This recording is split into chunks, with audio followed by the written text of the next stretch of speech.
Greetings, I'm Slice, and in this video I will bring you 10 tips for Elden Ring Nightreign if you're new to the game or if you need some help. The very first tip I can give you is understanding character scaling. Each character benefits from attribute scaling, strength, dexterity, intelligence, and more. As you level up, be mindful of how these attributes affect your chosen weapons and spells. Matching your gear to your character's strength will drastically increase your effectiveness in combat. To know your character's scaling and attributes, check out the visual codex under the character section. The second tip I can give you is customizing your character. Customizing options expands after defeating 2 Night Lords.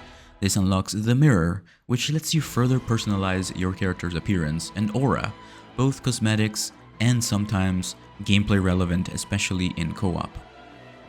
So, beat the first 2 Night Lords. That's the easiest way to unlock this. But mind you, it is not easy.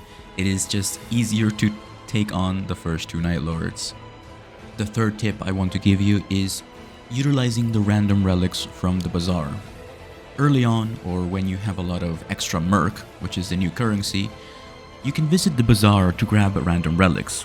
These can offer surprising and powerful bonuses, especially during the early and mid-game, where a lucky draw might give you a strong edge. The fourth tip is to prioritize the churches when you're in-game. Churches are more than just landmarks. They offer crucial flask upgrades. So, you should route your progression with churches in mind to ensure you're always improving your healing efficiency and enough flasks for the final boss. Number 5. Tackle nearby mines first and early on. Smithing stones are essential for upgrading your weapons. Early game mines often contain enough stones to get a favored weapon to purple rarity, making boss fights and tougher enemies more manageable. The reason why this is good is because early on, the final boss of a mine, if you rush it, which you totally can, is often a very easy boss that you should take on at level 2 or 3, 4 if you want an easier, outcome. This troll will drop a reward, smithing stone, runes, or a weapon. I recommend going for the smithing stone. This is really good because if you find a really good weapon, let's say the claws with bleed or frost, you can just upgrade these with smithing stones. That way you don't have to constantly be looking for a purple weapon or something, that is better. So once again, farming mines early on is really good if you find a weapon that you really want to invest in or a weapon that you really like. Like I said, the claws are really good for Duchess or any other dexterity based character. Tip number 6. Early on, finding a way to progress through your game can be a little bit challenging. Tackling early on dungeons that are nearby from your starting point is usually the way to go. What I like doing is taking out some enemies at the nearby camps that you drop at. So usually the Spectral Hawk will drop you nearby some camps and very easy enemies that can be 2-shotted or 1-shotted depending on your character. Farming these enemies should give you at least 3,000 or 4,000 runes. That is enough for 1 level. 1 level is enough for you to acquire some really good items from looting a nearby dungeon.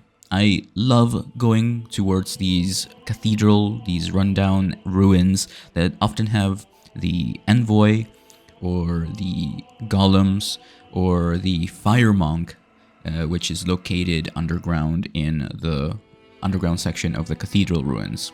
This is really good early on because it gives you a massive boost early on and some really good weapons. So once again, I recommend farming some very easy enemies, zombies, camps, usually areas that have tents and chests. The Spectral Hawk will always drop you near some of these areas. After that, go to the Site of Grace, level up, and then take on a cathedral or yet another camp. Ideally, you want to do an area that has a boss, so you get a upgrade or a really good weapon at the end. After you defeat an enemy, you will get this weird orb that comes out of them and will allow you to get an upgrade. Like I said in the previous tip, always prioritize churches. So route your progression with churches in mind. So if there's a dungeon on the way to a church, do it. Tip number 7. This is very obvious, but sticking together is absolutely paramount in this game. If you're playing in co-op, move as a unit. The game's enemies hit hard and often target isolated players. Coordinated movement and shared objectives lead to faster progression and fewer deaths. Tip number 8. Read item descriptions always. Many weapons and relics have hidden properties. Some offhand weapons, for example, can summon glintstone phalanx or inflict passive effects. Reading descriptions can reveal tactical advantages you might otherwise miss. Always be mindful of what weapons deal the most damage and what weapons you favor. For example, higher damage doesn't always mean good. A greatsword will almost always deal more damage on paper than a dagger, but the dagger is like 5 times faster than a greatsword, so you have to keep that in mind. Also, once again, keep in mind your character scaling. If you are a strength build such as Raider or Wilder, you should prioritize great hammers, great swords, colossal weapons, so really high damage is something that you will benefit from. You can see your character's preferred weapons in the visual codex under the characters section. Number 9. Carry extra armaments. Even if you don't actively use all of your weapons, simply carrying them can provide passive stat boosts and special effects. This new mechanic makes inventory management more strategic. Sometimes it's worth holding onto gear just for the bonuses. And lastly, this one's a more personal tip. For number 10, I want to tell you that Elden Ring Nightreign is best experienced with a group of players, with other 2 players, whether they're friends or some people that you meet online. I recommend you communicate with these players. This is how the developer intended for Nightreign to be played. So, if you want to join my Discord server, I have a Nightreign channel, and consider using group password Neon to have a higher chance to match with other members of my community and to see our bodies, so to speak. When you play in game, you can find our armaments, our classes. So every time someone with the group password Neon dies inside of Nightreign, you have a very high chance of finding their body with their gear in the game world. So it's a pretty cool thing. Anyway, thank you so much for watching. Let me know what you think about this game and these tips. If you have any more questions or any more tips that you would like to share in the comments down below, feel free. But as always, don't forget to leave a like, subscribe with notifications, and I will see you in the next video.